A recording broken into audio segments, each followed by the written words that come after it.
red-winged blackbirds in my bird feeders. Nice. Oh, you do already. And where do you live, Ms. Larson? Williston. Williston. Okay. Wow. Great. We had chipmunks this morning. You had chickens? Chipmunks. Oh, chipmunks. Yes. Little rodents. Okay. The chickens are back. We are live again. So good morning.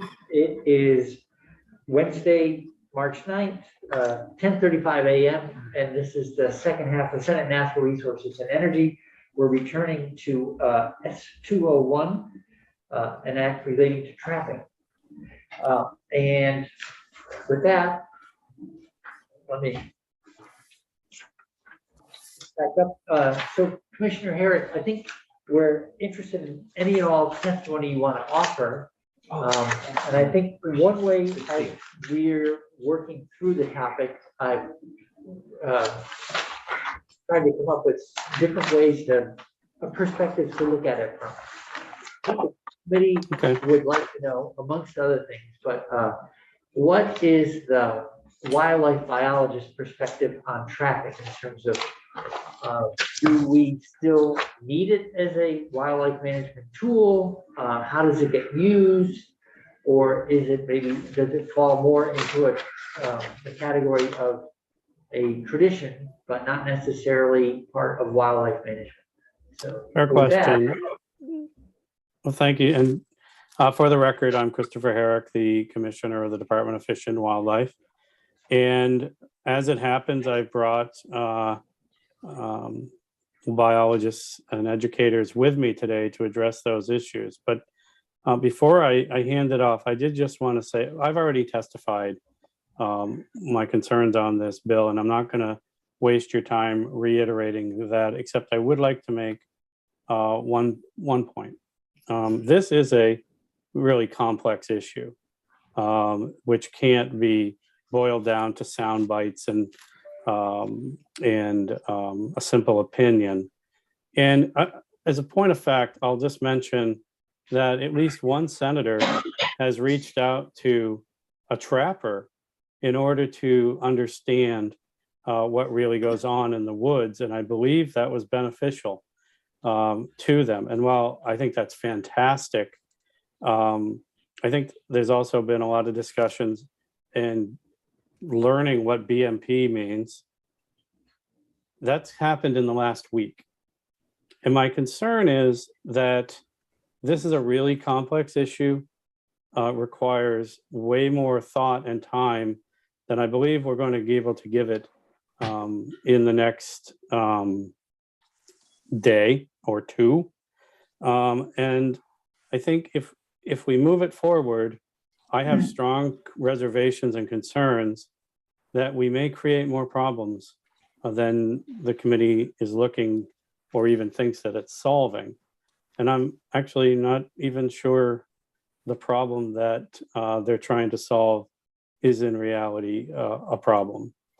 And so that's kind of where I believe we are. I think what I'd like to do is to turn this over to Kim Royer, who is a biologist, been with the department roughly around 40 years, has a great deal of experience, is highly educated, but has field experience and can talk to the issues that I think, Mr. Chairman, you just brought up. So with that, I introduce and ask her to go on the record. Thank you, Commissioner. For the record, I'm Kim Royer, and as the Commissioner said, I'm a wildlife biologist with the Department of Fish and Wildlife and have worked here for 40 years. I think I've testified in the past, and so you know a little bit of my background. And as he also mentioned, this subject is very nuanced. It's very complex, and so bear with me as I try to figure out how to distill it down into a fairly short presentation here for you. So I'll start. I think Senator Bray, you were asking whether wildlife biologists still support trapping as a conservation tool, and I will say that the answer to that is yes. And this is not just in Vermont, but around the country. The Wildlife Society, which is the parent organization for wildlife biologists in the entire nation, has a position statement that supports trapping as a regulated trapping. And I think that's an important distinction, regulated trapping, for all of the many benefits that it provides. So what I thought I would try to do today, and if I miss some points, feel free to interrupt me or ask me, is go through some of those benefits as they've been applied here in Vermont, and then maybe talk a little bit about best management practices and Vermont's participation in that national research effort, some other things that we've tried to do, maybe dispel some of the myths that are out there, and maybe then pass it on to Nicole to talk a little bit about some of the education that goes on to try to move trapping into the 21st century. So I'm actually here today in the Roxbury lab. We've been processing this morning. We have about 5 sessions every winter. That's because trappers are required to turn in otter, bobcat, and fisher. We collect sex and age data from those. We have the longest running data set, I would dare say, in the whole country, that's going back almost 30 years or more, which is providing information that allows us to monitor these populations fairly closely. But that's the minimal thing that we do. We've got a researcher down there from UVM who's collecting muscle tissue for genetics work to study connectivity across the landscape. And right now we're doing canids, coyotes, and foxes, but we hope to do fisher, otter, and bobcat as well. We're collecting samples to send down to Virginia Tech to study an zoonotic Echinococcus multilocularis. They're concerned about the potential for that spreading in the Northeast. And one of the ways that we can find that out is to send samples down to this professor down at Virginia Tech. We've got other UVM people here testing for for COVID in canids, which is another concern that we have. We have wildlife services here checking on rabies, taking samples for rabies. Next time we'll be taking samples of liver for rodenticide testing, because we're concerned about the levels of rodenticides across the state and across the nation. So we've been doing fisher for the last 2 years, and we will collect tissue samples on bobcat going forward, because we're interested in that as well. These are all samples that, without the collection from trappers, I mean, you could do some collection through roadkills in the future if we banned this trapping, but really, people come to us from all over the country because we have an opportunity to provide these samples to anybody. I've got a woman from Washington University who's looking for samples to do genetics testings as well, and we're sending her samples as well. So people come to us because this is one place where they can get these samples in a way that's efficient and practical. So this is just a baseline of some of the valuable ways that we monitor these populations, their safety, their health, and their long-term sustainability through the collection of data from carcasses that have animals that have died via trapping.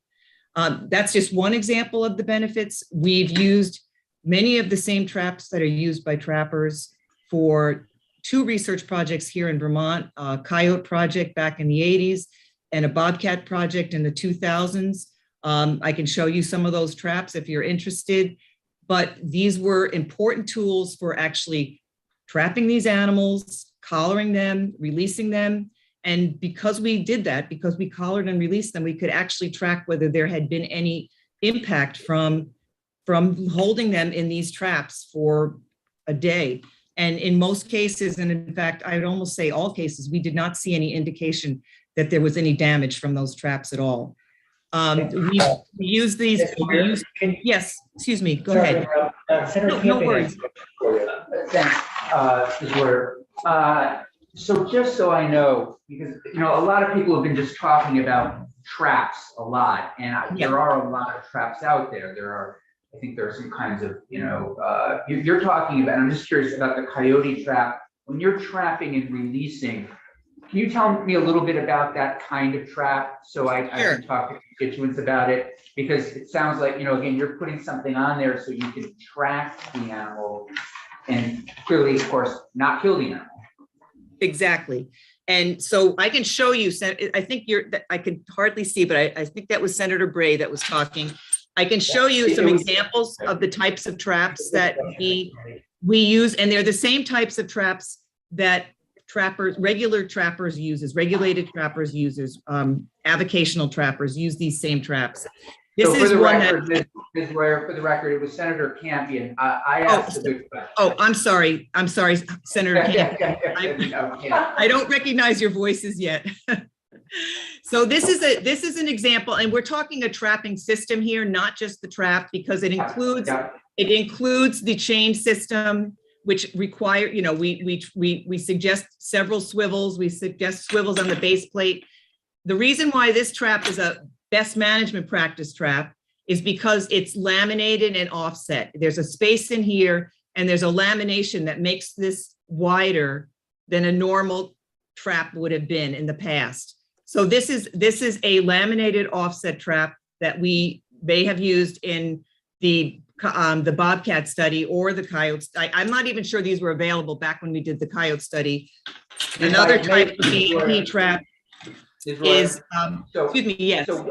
So when these work, what's being tracked? Just so we can, so is it? Would you mind if I? The bobcat? Yeah, I can put my hand in one just to show you if that would be, if Sure, you're not that'd be uncomfortable with that. Okay, so let me just show you. This is a padded trap, and this is a set trap. This pan right here, this is what allows you to be selective. You can actually, there's a little screw on the side of this that you can tighten down, which allows a small light animal to cross across this pan and not get captured. Whereas a coyote, it could be set for a coyote, and the coyote can step in that pan, and that's what actually causes the trap to set. So it's designed to capture the animal by the toes. So when I press on this, it captures me right, and I'm sorry, I wear a glove because I don't have fur. But you can see it, my hands are in here, my fingers are in here. The trap is designed to swivel, and with a short chain, what you don't want to happen is for that trap to get tied up with a bunch of material.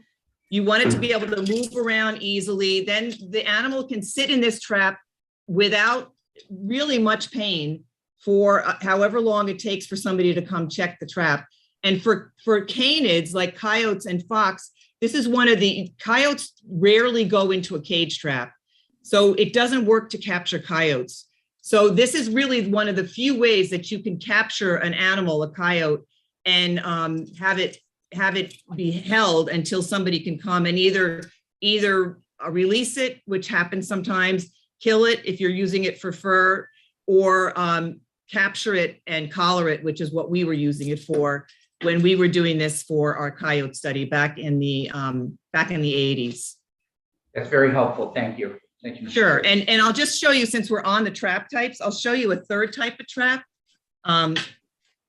This is a trap designed, it's called an egg trap. I'm sorry, you can't see these very well. I'll back up a little bit.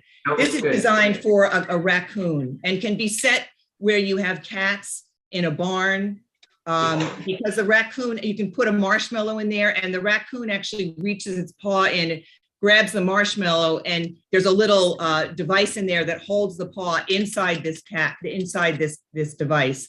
So it's very selective to an animal like a raccoon that uses its paws to get into things like this. So anyway, those are what we call best management practices traps. They're traps that have passed a national trap testing effort. And I'll get into that a little bit, just so you get a little bit of background about that. This has been a 20+ year effort. Vermont's actually been involved in this on and off for most of the 20 years, and actually on the ground for upwards of 10 of those years. We actually had trappers, and we had teams of people. We had a trapper and a field observer who was there to make sure that the trapper followed a special protocol, and the field observer took notes, and then any animal that was captured and killed was sent to veterinarians for blind necropsy to determine which trap type and trapping system actually met what were international standards designed by the International Standard for Organization, or ISO. They designed the trap protocol, the trapping protocols, and the trap designs. I mean, the trapping, the actual research effort. And so veterinarians did blind necropsies on these animals, and then the traps that passed, the trapping systems that passed, are actually the ones that we consider to be best management practices. And once those were designed, and I believe there's been 600 trap types tested over the last 20 years for 23 different species of wildlife. This is the type of booklet that was prepared. This happens to be one for Fisher, but there's one for most of the species now that are being trapped in Vermont. And it outlines the types of trapping systems that pass the BMPs. Ms. Royer, Yes. do Vermont trappers have to follow the VMP so that if there is a VMP defined for that species, they must use a trap that is allowed for that particular VMP? They currently do not have to use a BMP trap. There was an interest on the part of the research committee to transition these in a way that allowed trappers to go from their old type systems to these newer systems. There have been some surveys done that suggest that Vermont has some of the highest adoption rate. And let me just see here. I have those written down. I think It's helpful. we have, let me just see here, where is it? Oh, we have one of the highest levels of support for the best management practices at 86%, and 71% of trappers in the Northeast. I guess we can't distill that down to Vermont specifically, currently use BMP traps here. And here in Vermont, we've been working really hard over the last 20 years to educate our trappers. We go to an annual rendezvous. We send something out in our newsletter. I think Nicole can speak to what's taught in trapper education these days.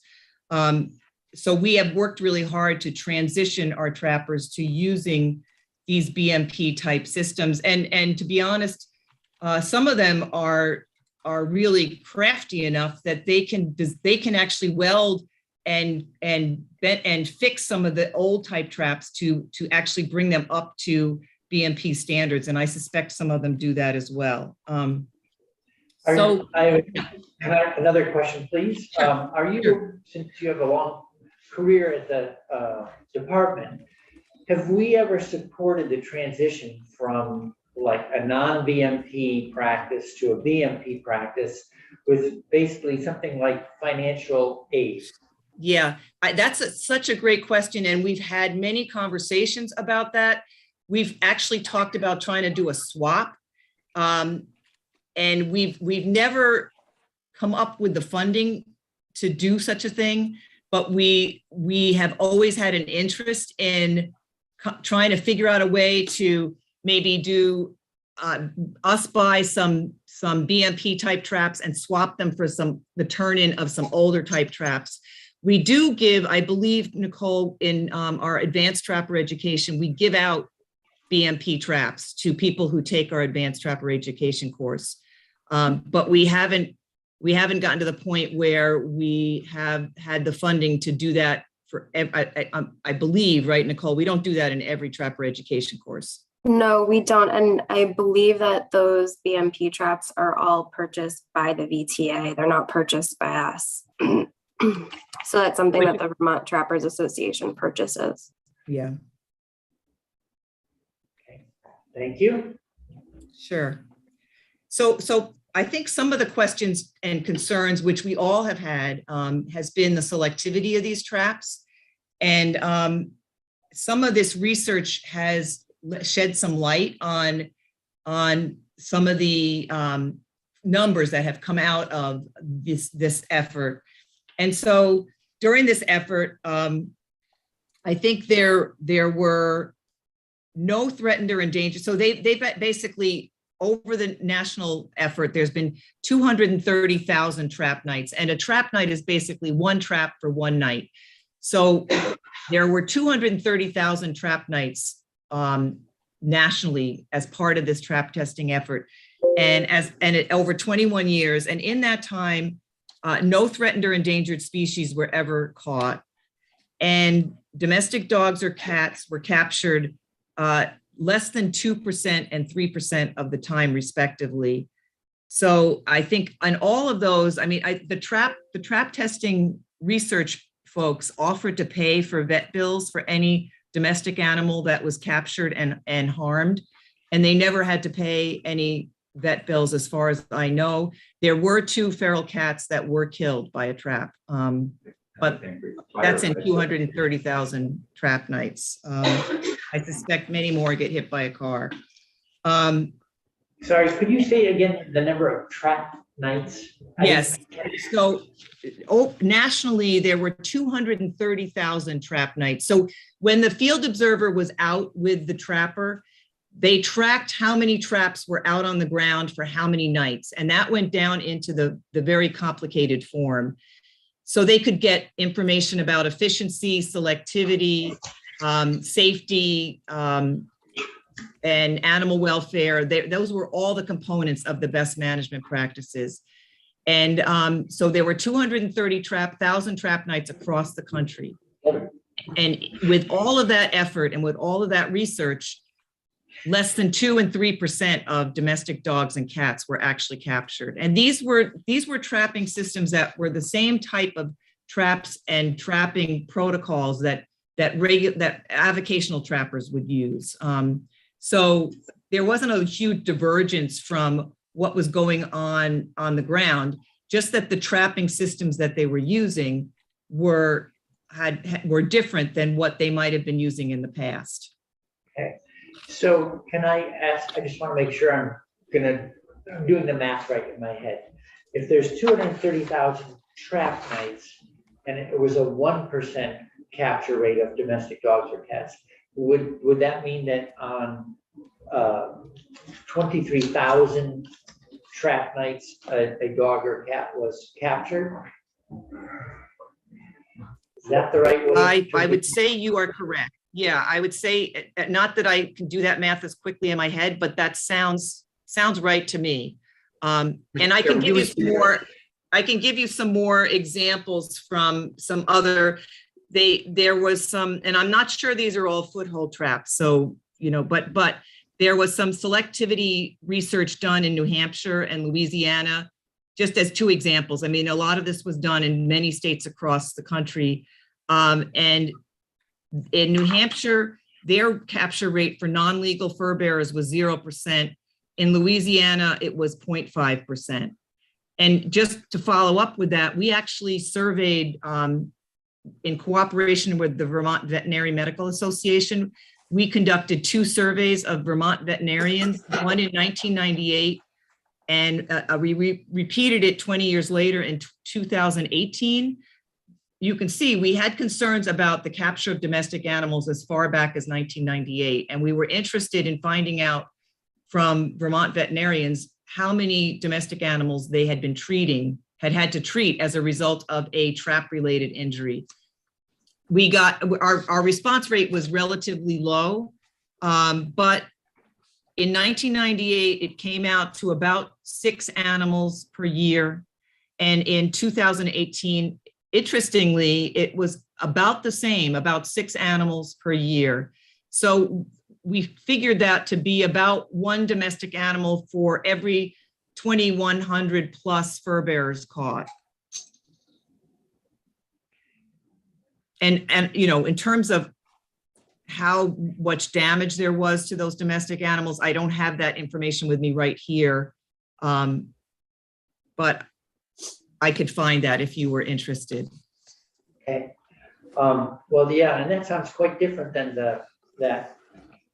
when I was asking about amongst 230,000 trap nights, the math I was doing by using 1% was just to flip over, drop a 0. So that would be 23,000. I actually think it would be 2,000.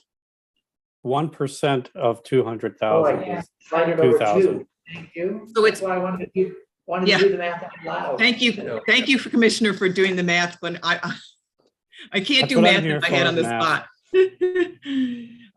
And so that's pretty close, actually.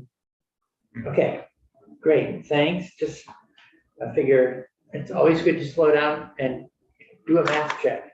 Yes. Thanks for that. Sure. Okay, and, sorry, I had another question. Oh, so one other question, I mean, in terms of people who have concerns around trapping, one, and it relates to the domestic, that unfortunate incidents, how that includes like a dog, someone's hiking. So did the BMP specify how far away from a trail or a class 4 road or other places that people might be walking a trap should be set? No, they don't. And that most trappers don't want to capture a domestic animal. It's not to their benefit. It's a lot of work to set these traps, and there's no interest in capturing a domestic animal. There may be some people who are don't have the conservation ethic that we would like and might set too close to human habitation, but in most cases, people don't really have an interest in having anybody's domestic pet caught in their trap. Not that it doesn't happen occasionally, but right now there's not a rule about that. Okay. Can I also just pop in and say it wouldn't necessarily be advantageous to put a trap near where people are walking, because you're probably not going to find wildlife using that same path. And so you wouldn't trap your target species likely. Okay. So it sounds from all sides, I'm just thinking aloud with you, if a best management practice specified a certain setback, that wouldn't necessarily be to the detriment of trappers, and it might be to the benefit of people just out hiking and walking. Is that a reasonable conclusion to draw, or am I missing some nuance that we should think of? I think the nuance might just come in terms of how do you define a trail? I think that's the challenging part of that. As opposed to the offset distance and things like that. Yeah, okay, yeah, I had the same thought, like some trails are quite informal, others are blazed, etc. Yeah, right. Okay, thank you. Sure. Or road with blaze strip. Right. So Ms. Royer, you had, I interrupted with questions, and it's great to get the information. Do you have anything else you wanted to share with us about reasons that, can you talk about the population management side? I mean, I think we understand the research value, and that allows you to monitor populations. Does it play a role in controlling the number of a breed, or is that more like coyotes, where is a natural mechanism, like how much food do you have supports the total population support? Yeah, that's a great question. And the answer is it can, but probably in Vermont on a statewide basis right now, it doesn't. On a local basis, it might. So I'm sorry to be so ambiguous, but it's one of those nuanced questions. And but I can give you an example, and I don't know if the commissioner sent you the science brief that was written by the Association of Fish and Wildlife Agencies about Massachusetts, but in Massachusetts, trapping was banned in 1996. You may all be aware of that. And prior to the ban, they felt that they were controlling the beaver population through regulated trapping. Their harvest after the ban, their annual harvest after the ban, the first couple of years went from about 1,200 to 98. And it caused an increase in that beaver population over time.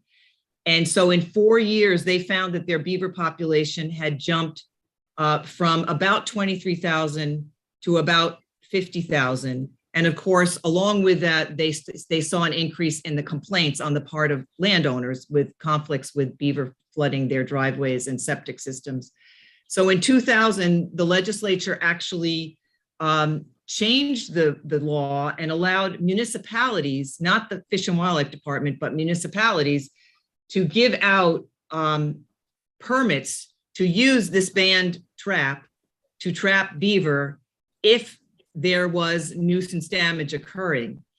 And so subsequently what's happened is that now Massachusetts, about 50%, this banned trap is used many times, almost as much as it was used historically before it was banned, but 50% of their beaver take is now taken out of season as nuisance and wasted. And social science research has suggested that public attitudes towards beaver, especially from people who have had these conflicts, has actually shifted, and people no longer value beaver. But what's really more sad to me is that these wetlands are being destroyed, that the beaver create. Beaver are a keystone species, as you guys probably know. And they build these incredible dams and create these beautiful wetlands. But if you can't resolve people's problems, then their tolerance goes down, and they not only remove the beaver, but they remove the beaver dam and destroy the wetland. And this is something that we really want to avoid. We have a long-standing 20-year beaver baffle program. We try to encourage people to live with beaver and the wetlands that they create by installing water control structures. But our experience is that many times we also need to control the population to avoid future damage up or downstream. And so we couple our beaver baffle installations sometimes with control of the population through trapping. So that's what I mean by controlling the population on a local level. We can have trappers come in and control a beaver population in a wetland complex if that's necessary in order to maintain the wetland habitat for the landowners that are around it. So I will say that, there are opportunities for population control, but not all of the animals that are trapped have to be trapped for population control. And I want to be very upfront about that. We just feel that this is a way to connect people to the land, that people utilize, especially trappers, utilize these animals. They wear the fur, and some of them eat the animals that they take, or feed the animals to their pets, and that this is a legitimate activity that we think, as long as it's not impacting the population, and that's key for us, then it's a legitimate activity. And these people are eyes and ears on the ground.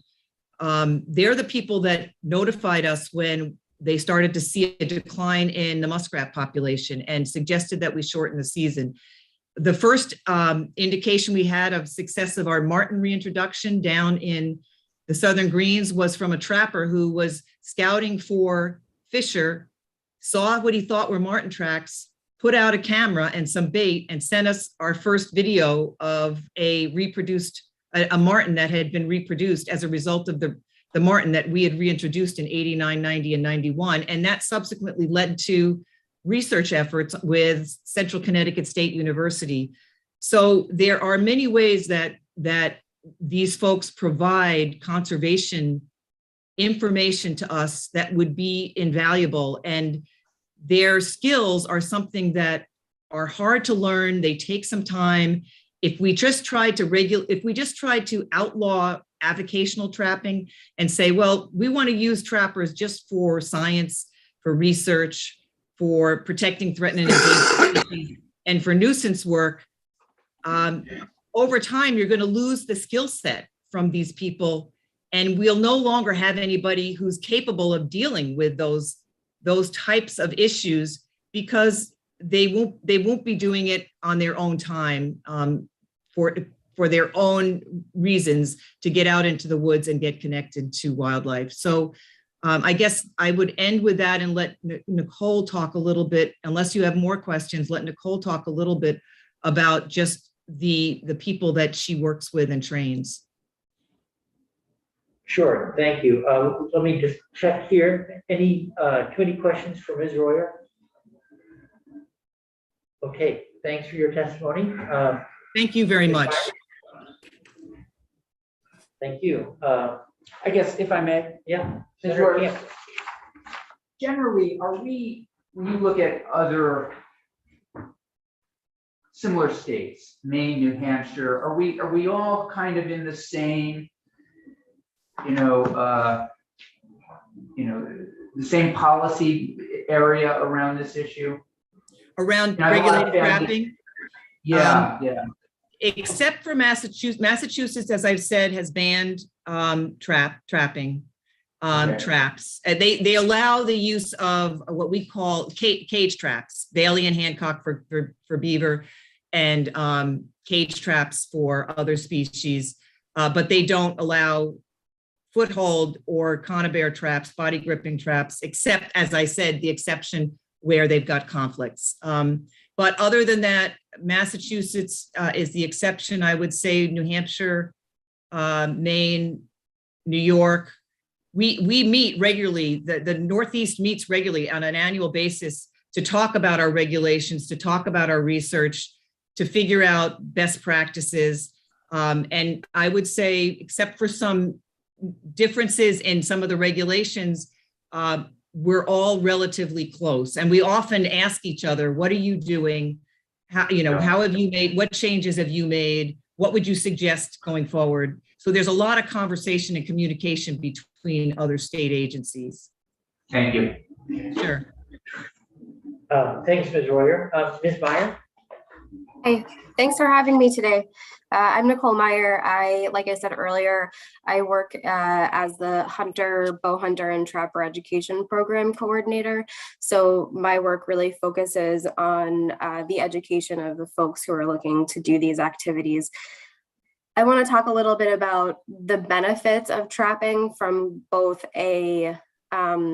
the perspective of relation to like reclamation of ancestral knowledge, especially indigenous wisdom, which I don't think is something we've heard too much about. I also want to talk in relation to landscape and in relation to community. I don't know how many of you have ever taken a hunter or trapper education class. Anyone? Great, fantastic. You've taken trapper ed? I took just the hunter trainer Fantastic. course. Oh, Yeah, fantastic. forced into it by my father. But it was great. It was great. No, it was great. It was really great. And of course it was. went out with it a bunch of times, yeah. But it was good. Okay, great. Thank you. We'll have a quiz later on it Okay. to see what you remember. I still have my car. I've never taken a formal hunting course like from the state, but certainly, having hunted deer with people who really knew what they were doing, I listened carefully and did as I was told. Yeah, that's fantastic. So just so that you all know, an extension, another class that we offer besides the general hunter and bow hunter education courses are a trapper education course. And in order for anyone on the landscape to set a trap recreationally or for defense of property, you do need to have trapper education. Our trapper education standards in Vermont are aligned with national standards, but we actually go above and beyond those standards and also teach really Vermont specific trapping techniques and laws. Besides talking about laws and best management practices and species-specific catch methods, I think that the most important thing that we teach in trapper education is responsibility and ethics.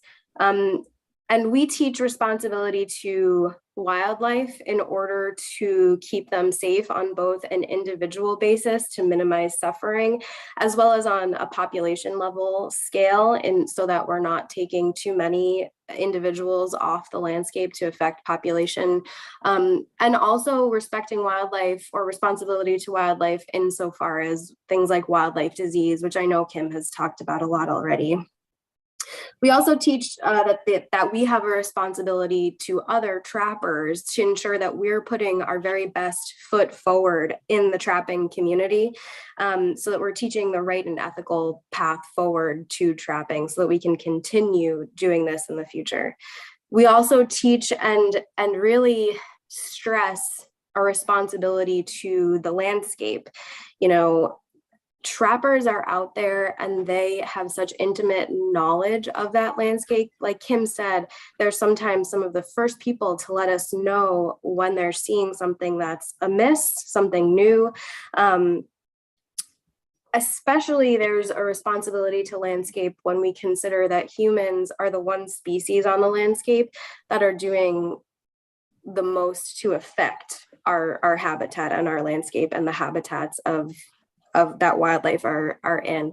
You know, we're doing the most to fragment habitat. So one of the things that trappers can do is let us know what those populations are doing. We also teach a responsibility to the larger community, which includes people who are not trappers, and that's okay. Not everyone is a trapper, and that's fine. But we teach that trappers also have a responsibility to those folks because they are part of our own community.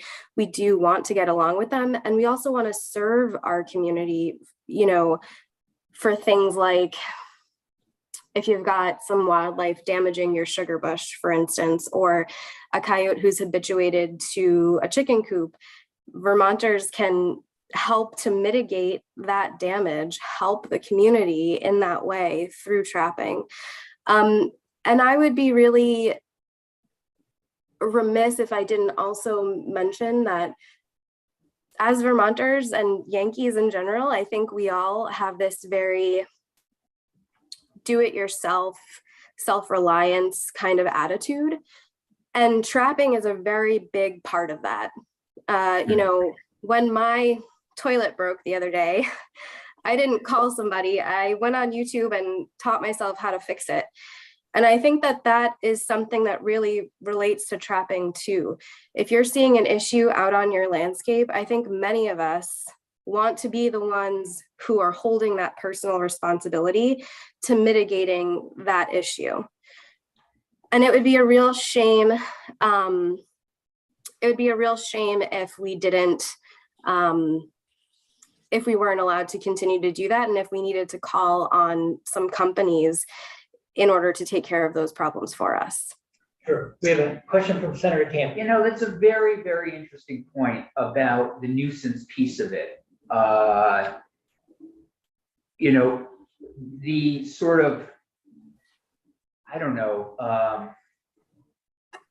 I'm just going to speak. I might not, this might not be as eloquent or as correct as it should be, but there's something about, you know, getting to know an animal in a way, you know, how it's trapped, how it's handled. You know, we see that, I think, this thing in a way in American society where how we, you know, if we have 14 chickens of our own, how we treat them compared to if we never interact or think about food. And when you talk about, it's just a really interesting point when you talk about bringing in a company, that's a difference, you know, it is a difference. And I think I just want to sort of just reiterate that point, because I think it's a good point. It's still it really does remove us, you know, from like you're talking about living with animals, if you will. So thank you for that. I would also say that that do-it-yourself attitude that many Vermonters have also really translates to the local and wild food movement. And as Vermont is so proud of our local wild food that we consume, you know, that directly also relates to natural fibers and locally sourced fibers, which is becoming something more and more people are becoming aware of, as much of the world is turning away from fast fashion and clothes that are manufactured in really unequitable ways. And that's just another way that, and more Vermonters are turning toward that way. And I also just do want to mention that many fur bearers are used for food, and there's a deep connection to indigenous tradition. I'm not myself Abenaki, but I do have friends that have spoken to this and the importance of trapping to their own reclamation of cultural ways and decolonization of their way of life. I highly suggest that you talk to some, if you haven't already, perhaps you have, I would highly suggest that you talk to some indigenous folks and really bring them into this conversation, because I do feel that they've been left out. And I also think that our trappers and trapper education instructors, like you said, Senator, they get to know these animals on such an intimate level, and they get to connect to nature in a much more intimate way than many of us do. They're out on that trap line every single day. They have to check their land traps every 24 hours. You can't, they're some of the most spiritual and connected people that I've ever met. And I think that these benefits of trapping that I've talked about are benefits that science can't necessarily quantify, but they speak to quality of life, and I think quality of personhood and a love of nature. And I would hate to see a Vermont that dismisses those benefits. That's it for me, I think. Okay, well, thank you. And I appreciate your last remark, because we don't, although we're here asking questions more about sort of concrete practices and BMPs and numbers and science, we know that there's a personal side to it as well. So thanks for bringing that in. Any committee questions for Ms. Meyer? How many, I do have a quick one. How many people sign up for a trapping class a year, and how often do you run them? So all of our classes are taught by our volunteer instructors. So when we teach the classes are very dependent on the availability of our volunteers. We also do teach trapper education as an option at some of our advanced weeks at our Green Mountain Conservation Camps. So students can choose to take that if they'd like to. Before COVID, everything like the asterisk before COVID, we were teaching roughly around like 200 to 300 students per year in trapper education, and probably hosting around like somewhere between 6 to 12 courses per year. People are interested in it and they want to take it, but it's not nearly as high a number as are taking our hunter education classes. Thank you very much. Seeing no committee questions, I'd like to go on to Ms. Larson, who's been patiently waiting. Good morning, Ms. Larson. If you could introduce yourself to the committee and for the record, and then the floor is yours. Well, thank you, and good morning, everybody. It's an interesting conversation. I'm glad to be here, and thank you for inviting me. I want to thank Judy for providing me with the Zoom address so that I could be here. I just wanted to say something when Kim Royer was talking about the number of non-target animals that are caught every year. There was and I'll read this to you, there was a Maine trapper who said that in my last year of land trapping, and the only year that I trapped on land in a built-up area, I caught 28 house cats and several dogs. I did not kill the dogs, but I did kill 26 of the cats. I did this upon the oral advice of the local game warden and the Maine Trappers Association representative to prevent the cat owners from publicizing the injuries suffered by the cats. I think too that not all trappers will report that they've caught pets, because it's a controversial area. It's an area where people will use this to, against the trapping. But I'm not refuting her logistics. I'm just saying that perhaps those logistics weren't given to her in accuracy. Well, let's see.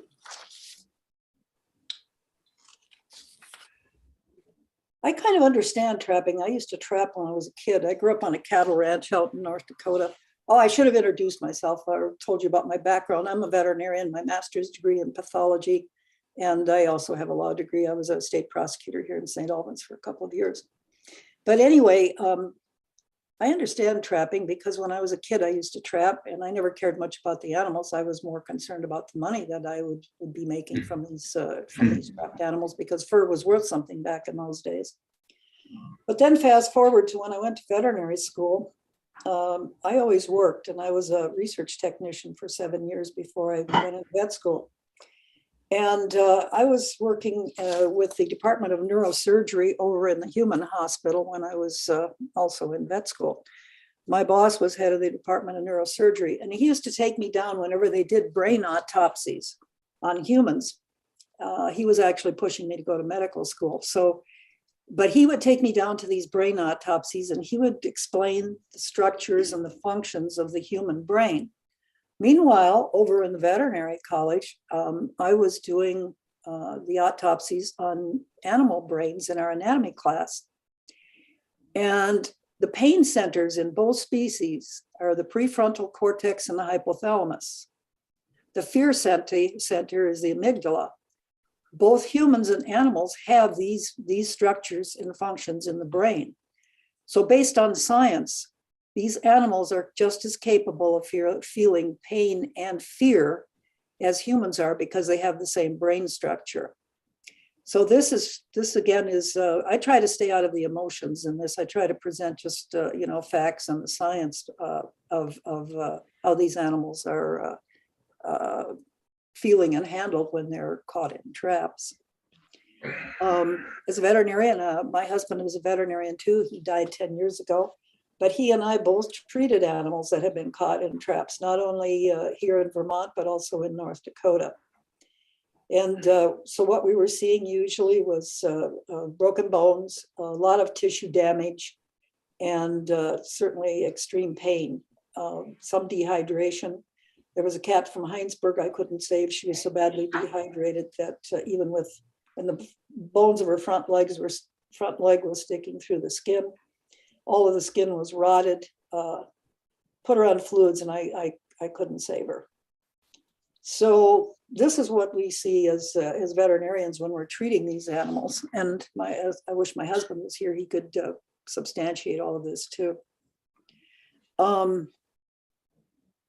Fast forward to the recent future, to the present. While I was attending a fish and wildlife meeting in Woodbury, we were giving some comments and so forth on trapping. And when the meeting ended, this trapper stormed by me and he said to those of us that were sitting together there, he said, animals don't feel pain anyway. So of course we were quite shocked about all of that because, if you step on your dog's toe, you're certainly going to get a response. So we started to talk about it a little bit and we just wondered, what happens to these animals that are the non-target animals when they're trapped. So if they're a non-target animal, are they released? Are they killed? Some of them are killed, some of them are released. And what kind of injuries do they sustain when they are released? So that's a question too. Let's see. One of the reasons to ban trapping, I think, that's pretty strong, aside from the pain and so forth that these animals suffer, is the failure to trap the target species. Now, I've read as many as 1 out of 18 was the target species, but I choose to use 1 out of 3 because I'd rather be conservative than over the edge. So if you're targeting these animals and you're only catching 1 out of 3, then what's happening to the other animals? I mean, we're catching sometimes endangered species, and some of these animals, again, are injured. There's also been some discussion between the foothold and leg hold trap. Should it be called foothold or leg hold? Well, we've always called it a leg hold trap because the leg is a limb and the foot is part of the leg. So if you step into a trap, then you're going to be caught by your foot or your leg. It depends on the size of the animals. If you're a cat and you step in a trap, 9 chances out of 10, you're going to break your radius. So that's up in the leg. If you're a large dog or a large animal, you're going to probably get trapped where the carpals and metacarpals, which would be the foot. But the foot is, again, part of the leg. So I think as far as if you wanted to be really accurate, I suppose you could rename it as a limb hold track, LIMB hold trap, because it is the limb. I think it's nice that some of these traps are being improved so they don't break bones, but until everybody uses those, we're still stuck with the old-fashioned traps. The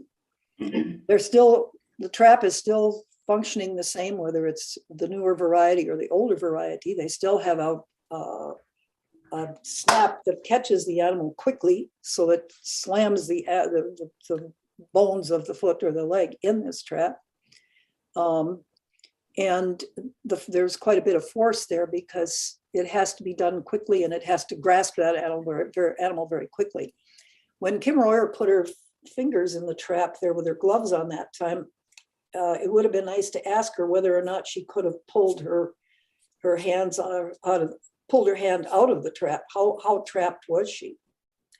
The other thing that I want to give you an example of is, let's say you hit your thumb with a hammer. The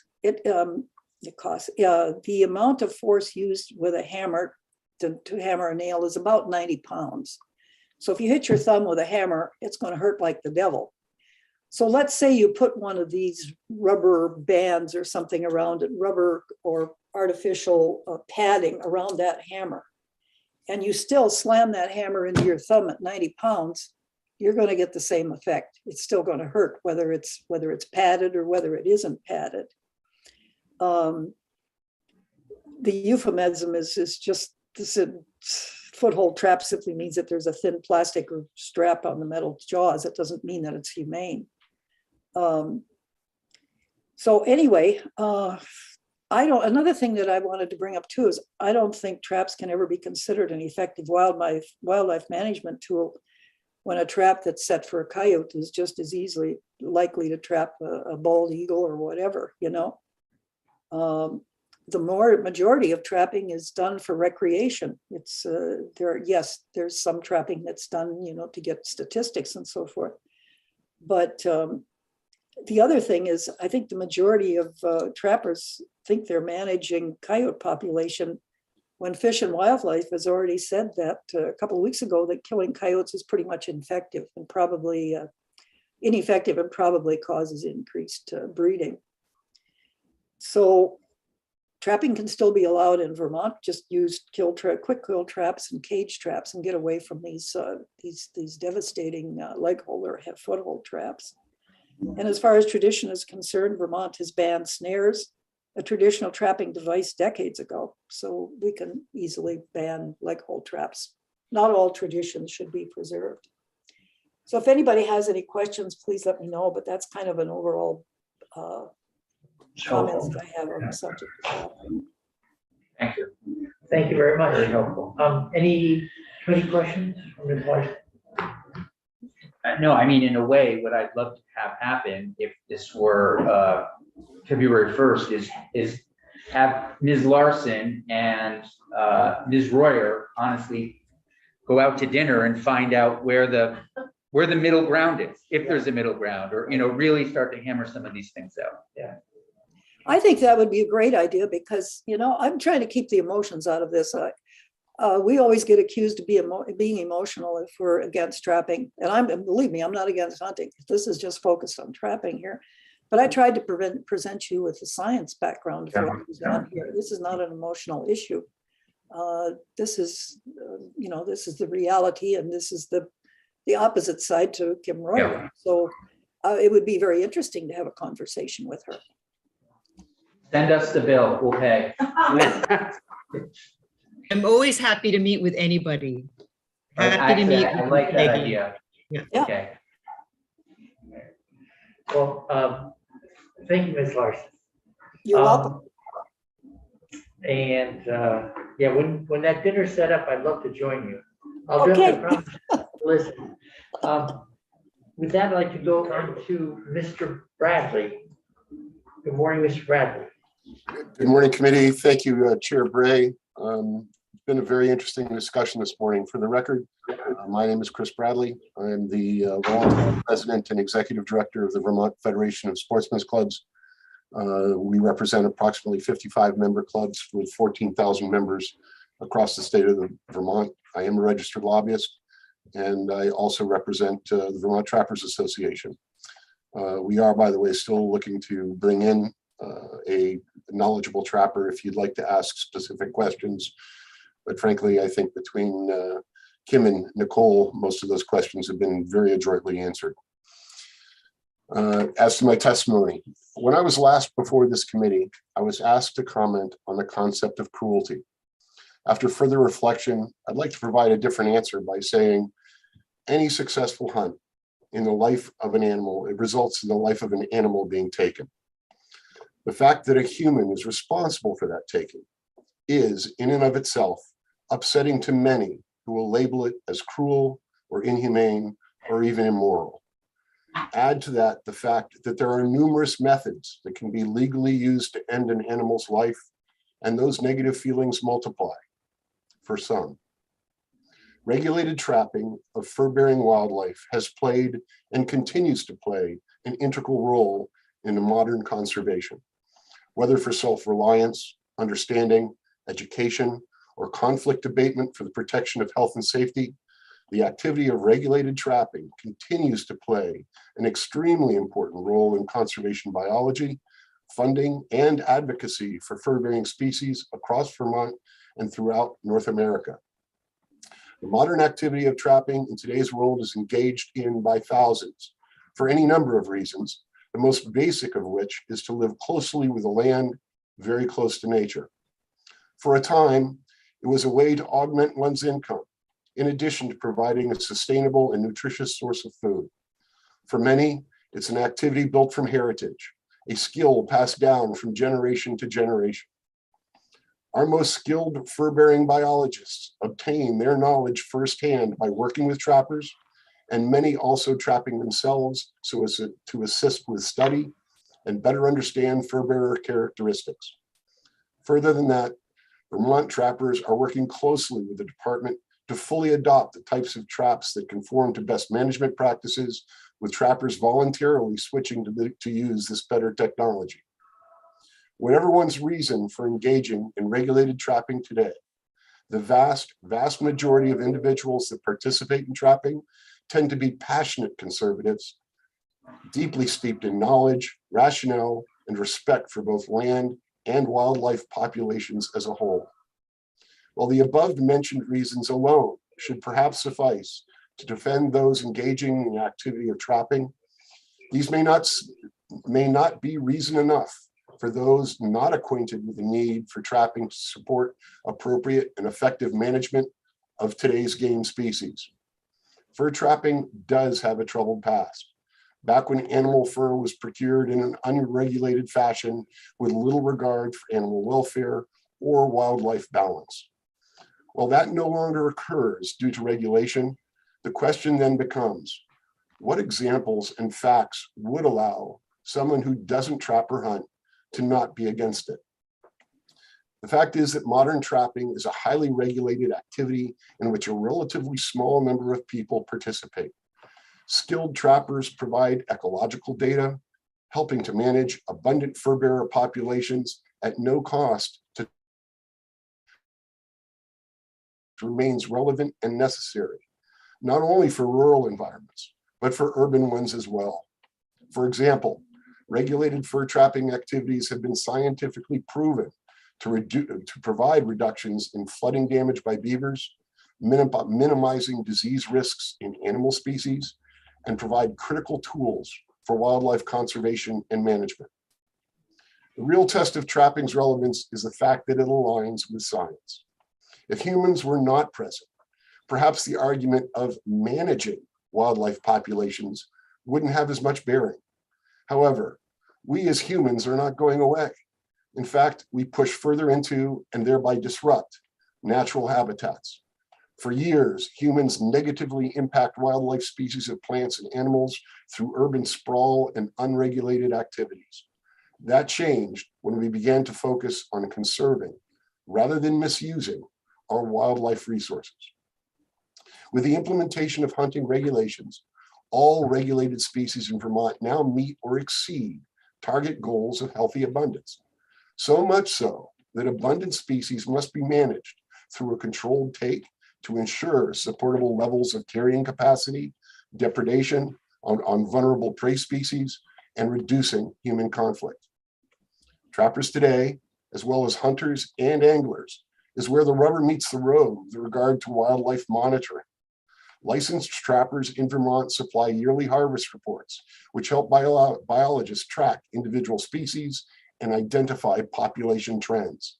Simply put, trappers provide invaluable data to Vermont Fish and Wildlife about the overall health and abundance of Vermont's fur-bearing species. And not only do they do this for free, they actually have to pay for the privilege to do so by buying a license. Another important nexus of support for modern trapping is our own growing population and the resulting conflicts between humans and wildlife. As mentioned above, one of the modern aspects of managing wildlife is to ensure acceptable levels of carrying capacity, with one measure being tolerance by humans. Many people look at hunting and fur trapping as negative impacts to wild species, when in reality, the irrefutable fact is that loss of habitat is the biggest detriment to wildlife today.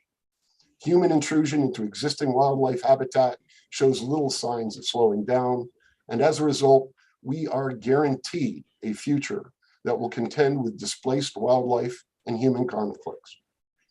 It's very easy to point blame and resentment at the licensed hunter or trapper for their utilization of abundant wildlife resources, but every home, every developed property, and general human activity accounts for more wildlife deaths annually than hunting and trapping combined. When conflicts with wildlife inevitably arise, it is typically a licensed trapper or hunter who is called. Whether it's flooding damage to roads, septic systems, or property from beavers, livestock or domestic pet depredation from predators, rabies, fur bearers making residence in and around our homes, licensed trappers handle the demand, usually performing this necessary work at no cost to the landowner or taxpayers. States that have greatly reduced or restricted trapping activities through political debates have borne witness to unforeseen financial costs that were borne by taxpayers when commercially driven tactics had to be employed to reduce overabundant fur bearer populations. On this note, it is worthy to read the story of Chelmsford, Massachusetts, and the overall negative impacts of banning trapping in Massachusetts. For years, trapping critics have asserted that trapping somehow negatively impacts endangered species. On the contrary, regulated trapping activities have been integral components of endangered species recovery around the world. In Missouri, for example, after river otters were extirpated in certain parts of their traditional home ranges throughout the state, licensed trappers came in and used their skills to assist with trapping and relocation from areas where the animal had established itself and done so unharmed. In that case, the very same live catch foothold traps utilized by trappers were used in the reintroduction process. These types of traps were also used for endangered species research with the Canadian lynx in Maine. Licensed trappers have also lent their time and expertise to fishery reintroduction in West Virginia and Pennsylvania, as well as studies of bobcat population in New Hampshire. These examples and many like them would fail to be as successful without regulated trapping taking place. There are thousands of ways for one to experience nature in Vermont. While most of us know the names of fur bearers and perhaps something about them, a trapper understands their quarry intimately. Out of thousands of acres of land, a trapper must convince a wary and cautious creature to pass through a specific path or to step in a specific area. This doesn't happen by luck. A trapper must fully and completely understand the habits of the animal he/she seeks to catch, And this can only be accomplished through years of close observation and study of that animal's traits, characteristics, and behaviors. Trappers know the traits of the animals they seek to catch, perhaps better than anyone else. With parameters in place to regulate trapping, abundant wildlife populations are more strictly managed. For some species, such as coyotes or skunks, meat isn't all that palatable, but management practices still need to take place to ensure a healthy environmental balance. Rather than utilizing as a food source, these creatures can instead be used for other purposes. Additionally, animals targeted by licensed trappers during regulated trapping seasons are utilized for far more than just their pelts. For example, meat can often be used for meals. The pelt is used, as are the animal's scent glands, for an array of purposes. The tail can be used for leather, and there is some use for skulls and bones in educational or artistic markets. Essentially, every part of the animal has a use and a purpose for the trapper. The same cannot be said for an overabundant nuisance wildlife culled outside of regulated seasons, or animals that are killed on roadways, expire from disease, or become displaced from habitat loss. Trapping also provides financial support for conservation and wildlife. Since the inception of the Pittman-Robertson and Dingell-Johnson Acts, sports people have paved the way for a, quote, pay-to-play concept of ensuring conservation is always funded. Both acts utilize taxes on hunting and fishing equipment with the intent of assisting funding for state wildlife agencies and conservation-related programs. Hunters, anglers, trappers directly support conservation through these acts every time they purchase specific equipment pertaining to their outdoor activities. Education programs, outreach events, educational specimens, and other forms of volunteer support are also provided by hunters and trappers without any demand for reimbursement other than the opportunity to share their information on the wild landscape with others. The fact that there are not a huge number of people that take advantage of this activity earns them the label of minority by some. But we have all learned that minorities are important, and their stature and relatively importance should not be diminished on that basis. As I believe has been heard today from Ms. Royer and Ms. Nicole, Vermont is ahead of almost all other states on the monitoring and regulating trapping, with trappers working closely with the Fish and Wildlife Department to the benefit of all game species in Vermont that all Vermonters can enjoy. Thank you. Is there any questions I can answer? Too many questions? Thank you, Mr. Bradley. Thank you very much for the opportunity to address the committee. We have one more witness, Mr. Covey, and I'm just mindful of the time. If you could conclude by 5 minutes of, that will be helpful so that we can wrap up before we're over time. Thank you. I'll try to speak quickly. For the record, Mike Covey, Executive Director of Vermont Traditions Coalition. I'm also a former conservation director for the Vermont Trappers Association, and I am a trapper myself, although I don't have time to run much of a trap line these days with my current position. You know, Nicole said it's okay not to be a trapper, and I kind of chuckled. I used to have a sticker that said, if you love a trapper, raise your hand. If you don't, raise your standards. It's kind of tongue in cheek, but you know, trappers, when I began trapping, I found that my ability to understand the world around me was enhanced specifically by that need to go out there every day. And so every day you're on the landscape again, and you see what transpired the night before.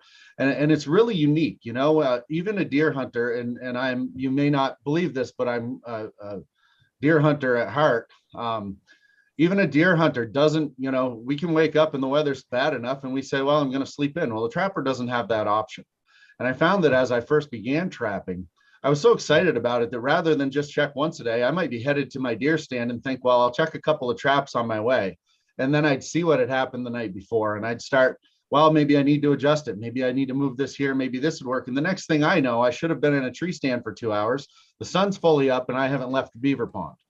I think it really is, an intimate approach to engaging with the natural world around you, and it forces you to develop an intimate understanding of it.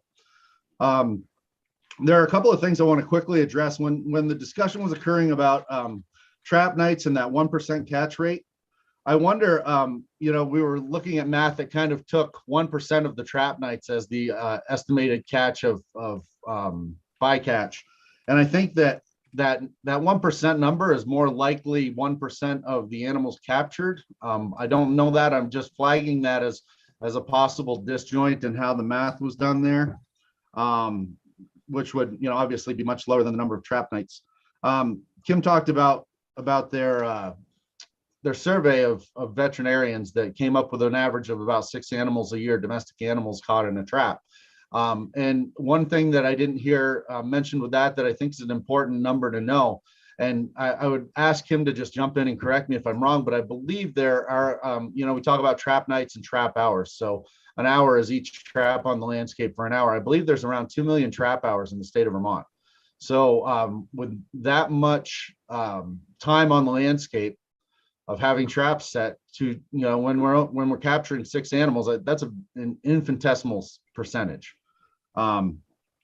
Not that, we obviously want to avoid that at all costs. I appreciate Miss Larson's anecdotal story about the trapper from Maine, but if he caught that many domestic animals, he probably should have stopped trapping a long time sooner, because he was doing something wrong. So most of the nuts and bolts of this have been discussed already. And there's something that I've been talking about quite a bit with Senator Bray. We've had a couple of, I think, really constructive conversations. And so rather than expand further upon items you've already heard, I want to talk about somewhere where I feel like we've been failing. And it's somewhere where I think that we're predisposed to failure. And that is in the inability to bring the human side of this very adequately to your committees. When we hear all the time, language, and this gets applied to trappers and houndsmen and hunters in general on occasion, we hear cruel, we hear sadistic, we hear evil, and when folks are referring to these activities with those terms, you're not simply referring to the activity, you're referring to the individuals engaged in them. So it is more than just an assessment or an opinion on the activity. It's something being directed at that community.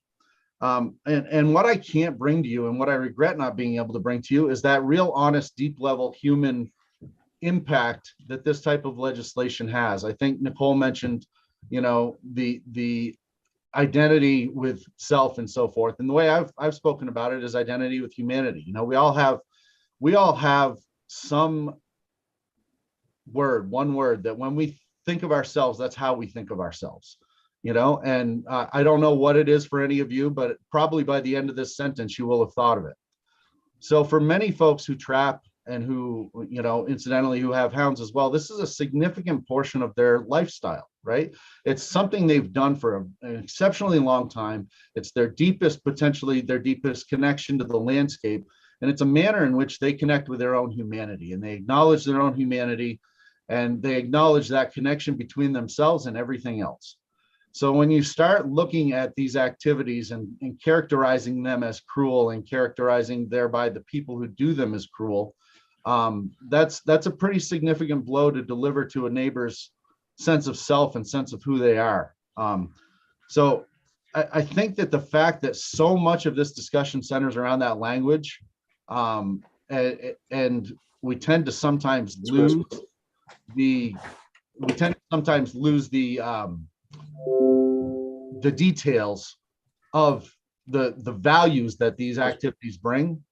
I think we need to keep that in mind, that one individual or group's opinion of cruelty is not necessarily a proper barometer for the value of these activities. As I said earlier, Chris went very well through the kind of nuts and bolts of it. Kim talked about the BMPs and so forth. I think Nicole did a great job talking about the human connection and the way people are trained. And I think that it behooves me to actually withdraw from any further comment because I don't think I have a lot to add. I don't think there's a lot that I need to add to that.